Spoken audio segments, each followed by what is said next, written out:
ప్రొద్దుటూరు పట్టణంలో ఎదురవుతున్న ట్రాఫిక్ సమస్యలపై movement for piece and justice ప్రతినిధులు నూతన బాధ్యతలు చేపట్టిన డీఎస్పీ పుతి భవన్ కి వినతి పత్రం అందజేశారు. ఈ సమావేశంలో రాష్ట్ర ప్రధాన కార్యదర్శి షేక్ సలీం, రాయలసీమ ఇన్ఛార్జ్ ఎండీ ఆయుబ్ ఖాన్ పాల్గొని ట్రాఫిక్ సమస్యలపై వివరించారు.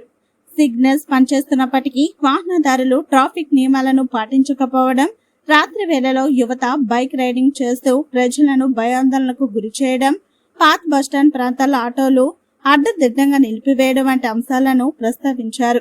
వీటి వల్ల ట్రాఫిక్ స్తంభనతో ప్రజలు తీవ్ర ఇబ్బందులు పడుతున్నారని పేర్కొన్నారు. ఈ సమస్యలపై తగిన చర్యలు తీసుకోవాలని డీఎస్పీని కోరారు. వినతి పత్రాన్ని స్వీకరించిన డీఎస్పీ భావన సమస్యలను తీవ్రంగా పరిగణించి పరిష్కారం కోసం తగిన చర్యలు వెంటనే తీసుకుంటానని హామీ. ఈ కార్యక్రమంలో రాష్ట్ర ఉత్తమ ఉపాధ్యాయులు గజ్జల వెంకటేశ్వర రెడ్డి, ఎంపీజే జిల్లా అధ్యక్షుడు జాకీర్ ఉమ్రీ, ఉపాధ్యక్షుడు నజీర్ అహ్మద్, సభ్యులు ముక్తియార్, అల్లా బకాష్, కమల్ బాషా, ఫరాన్ తదితరులు పాల్గొన్నారు.